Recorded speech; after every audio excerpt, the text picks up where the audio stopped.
আসসালামু আলাইকুম আরহামতুল্লাহ বারাকাতুহু। আজ সমুদ্র মন্থন কীভাবে দেওয়া যায় সেই সম্পর্কে আলোচনা করা হবে। পুরকালে মুরব্বিদের মুখ থেকে শোনা গেছে এবং হাদিস বিশারদের কাছ থেকেও শোনা যায়, যাহা আছে ত্রিভুবনে তাহাই আছে মানব ভবনে। আমরা পার্থিব জগতে 7টা সমুদ্র দেখতে পাই, তদ্রূপ 7টা সমুদ্র মানব দেহ থাকা প্রয়োজন। যদি আমাদের মধ্যে কোনো ব্যক্তি মনে করে আমরা সমুদ্র মন্থন করব,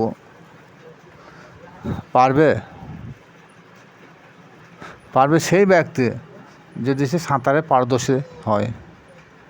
তারপরে শুধু সাঁতার নয়, সে যদি মনে করে না সমুদ্রের নিচে ঝিনুক থাকে, ঝিনুকের প্রতি মণিমুক্তা তৈরি হয়, সে মণিমুক্তা সন্ধান করব, আর সে যদি সাঁতারে পারদর্শী না হয় আর ডুবুরি যদি না হয়, তাহলে সে কী হবে, তার ক্ষতি তো হবে, কিন্তু জীবনহানির আশঙ্কা হতে পারে।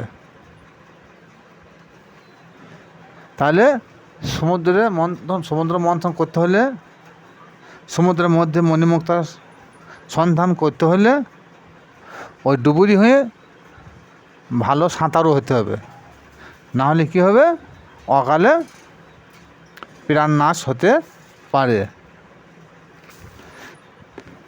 তদ্রূপ যে কোনো বুজুর্গ ব্যক্তির এমন কিছু অশোভনীয় কাজ দেখা যায়, শরীয়ত বিরোধী কাজ, কিন্তু তাহা আল্লাহ রাব্বুল আলামিনের কাছে খুবই প্রশংসনীয় বা প্রিয়। যেমন হযরত আম্মার বলে একজন সাহাবী, তিনি কুফরি কলমা পড়েছিলেন একদিন, তাই বলে তিনি কাফের হয়ে যান নাই। ঘটনাটা হচ্ছে, একদিন তিনি পথের মধ্যে আসছিলেন, সে মতো অবস্থায় একজন জালেম বাদশাহ হযরত আম্মারকে ধরিয়ে কুফরি কলমা পাঠ করিয়েছিল। তিনি কিন্তু প্রাণ বাঁচানোর জন্য কুফরি কলমা পড়েছিল। তারপরে আল্লাহ নবীর কাছে ফিরে এলেন মলিন বদনে। তখন আল্লাহ নবী বললেন, হে আম্মার, তোমার শরীরের অবস্থা এমন কেন? ইয়া রাসূলুল্লাহ, ইয়া হাবিবাল্লাহ, আজকে পথের মধ্যে আসছিলাম, একজন জালেম কাফের বাদশা আমাকে জোরপূর্বক ধরে কুফরি কলমা পাঠ করেছিল।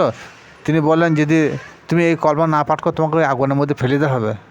তিনি প্রাণ বাঁচানোর জন্যে অন্তরে আল্লাহ তার রসুলকে রেখে কুফরি কলমা পাঠ করেছিল, কিন্তু সে কাফের মুশরিক হয়ে যায় নাই, কিন্তু সে পাকা মুমিন মুসলমান ছিল। তদ্রূপ যেটা বলতে চাইলাম, ওই সমুদ্র মন্থন করতে গেলে আমাদের ভালো সাঁতারও হতে হবে। সাঁতার কাটতে গিয়ে অনেকেই প্রাণহানির খবর শোনা যায়, আর এখনও প্রাণহানি হতে পারে। তা বলে সব সময় সবার জন্যে এটা প্রযোজ্য নয়। একটা ভালো প্লেয়ার হতে হলে প্রথম জীবনে তার হাত পা ভাঙতে পারে। এই বলে যে সবসময় যে খেলতে যাবে সবসময় তার হাত পা ভাঙবে, এটাও নয়। প্রথম জীবনে হয়তো 2-1বার হাত পা ভাঙলেও ভাঙতে পারে, কিন্তু যে খেলোয়াড় হবে না, তার হাতও ভাঙবে না, তার পাও ভাঙবে না। এই কথাটা যারা তরিকতপন্থী লোক আছে, তেনারা একটা বোঝার চেষ্টা করবেন। আসসালামু আলাইকুম আরহামতুল্লাহ বারাকাতুহু। খুদা হাফেজ।